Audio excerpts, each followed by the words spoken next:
समचरण सरोजं सांद्रनीलांबुदावं जगननीत पावले तरुण तुलसी माला कंजनं कंजनेत्रं सदैव धवलहासं विठ्ठलं चिन्तयामि पंढरीचा देव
दंडवत तुझी पाया अलंकापुरी पुण्यभूमी पवित्र ते नांदो नाराया तया देवा महापुण्य राशी नमस्कार माझा नमो ज्ञानेश्वरा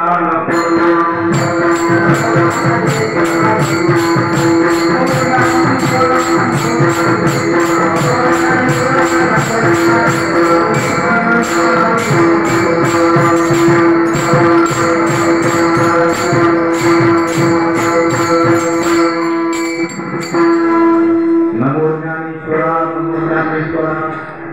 निवृत्ति उदारा सुभान देवा मुक्ताबाई नमो त्रिभुवन पावन आदत्तय जननी देवाची मस्तका पायावरी या वारकरी संताच्या असो महान पावनभूमी पवित्र भूमी ज्ञानोबा यांच्या पदस्पर्शाने पावन झालेली श्री सिद्धेश्वराच्या वास्तव्याने पावन झालेली भूमी म्हणजे अलंकापुरी. त्या क्रमांकाचं नाव अलंकापुरी. आपण काय म्हणतो? चला आनंदीला या पावन भूमीमध्ये पावन पर्वताचा वारकऱ्यांसाठी फार मोठा पर्वत आहे बरं का, खूप मोठा खूप. आणि या पावन पर्वताचे आपण साक्षीदार जवळपास 728वी महाराजांचा समाधी सोहळा आहे. सप्तशतकोत्तर रजत महोत्सव 728 वर्षे झाली आज महाराजांचा समाधी आहे. पण आजही त्या समाधीचं महत्व कमी झालं नाही. असे या पावन सोहळ्याला आपण सर्व असणारी उपस्थित सर्व गुणीजन मंडळी, गायक आचार्य, महाराज मंडळी, मदंडाचार्य, उपस्थित असणारे सर्व वारकरी आणि ज्यांच्या अनुषंगानं आपण येथपर्यंत आलो, ज्यांच्या मार्गदर्शनाखाली हे हरिभक्त पारायण आदरणीय गुरु महाराज खानकर यांचा सर्व असणारा सहकारी परिवार. आता कसं आहे बघा, प्रत्येकाचे जसं काम असणार स्वयंपाक करणारे बाबा असते, स्वयंपाक करणारा असेल, पूजा करणारे असते, माग कोण असणारे जे देव घेत माझ माग जे आहे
परिश्रमातून सर्वांच्या सहकार्यातून सर्वांच्या मार्गदर्शनाखाली ज्येष्ठांच्या श्रेष्ठांच्या आणि बाबांच्या कृपा आशीर्वादाने हा सोहळा आज सांगतेकडे वाटण्याकडे लागलेला आहे. सांगत आहे सत्याची सांगता, सत्याची समाप्ती आणि त्या सत्याच्या सांगतेनिमित्त आजची असणारी महान सर्वकाळाची सेवा किंवा सर्वांच्या साक्षीनं सर्वांच्या मार्गदर्शनाखाली माझ्यासारख्या बाळांनी अभंग या देवाच्या जवळचे, देवाच्या लायकी अत्यंत जवळचे श्री संत आपल्या परभणी जिल्ह्याचं वैभव. आता तो हिंगोली झाला जिल्ह्यात करून पण वाचतोय का नरसी आपल्या परभणी जिल्ह्याचं, आपल्या परभणी जिल्ह्याचं वैभव महान असताना महाराज कयादू गंगेच्या परस्पर्शांना पावन झालेली ते नरसीग्राम. त्या नरसीग्रामामध्ये महान भगवत भक्त अवतार आले म्हणजे नामदेवराया आणि त्या नामदेवरायांचा चार चरणाचा समाधी प्रकरणातील अभंग लिहाळा.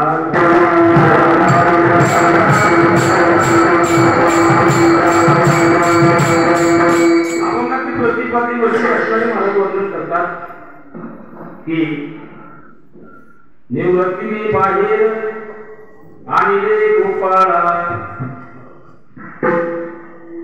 काय प्रसंग असं बरं का की ज्यावेळेस याचा अर्थ असा झाला की निवृत्तीनाथ भगवान कुठेतरी अशा प्रकारच्या एका ठिकाणी गेलेले आहेत आणि त्या ठिकाणाहून देवाला निघवत असे प्रसंग आहे.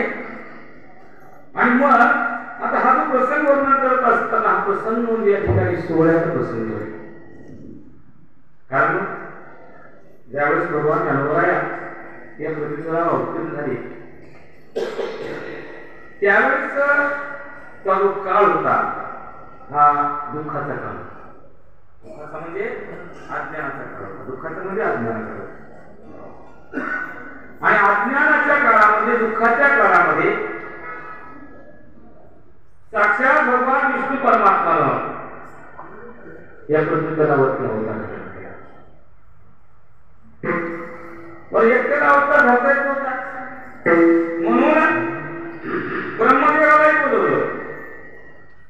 भगवान शंकराला सुद्धा आज्ञा केली आणि आदिशक्तीला सुद्धा बोलवलं महाराज. आणि मग या प्रतिकरणावर एका पवित्र अशा गावामध्ये, जे गाव म्हणजे आपल्या मराठवाड्याची राजधानी संभाजी, या संभाजीनगरमध्ये, संभाजीनगर जिल्ह्यामध्ये एक आपेगाव नावाचं गाव. त्या आपेगावामध्ये एक महान भगवत भक्त महाराज, नावच विठ्ठल. नाव काय? विठ्ठल. काय करावं? आपलं नाव घेवायचं आहे. चला नाव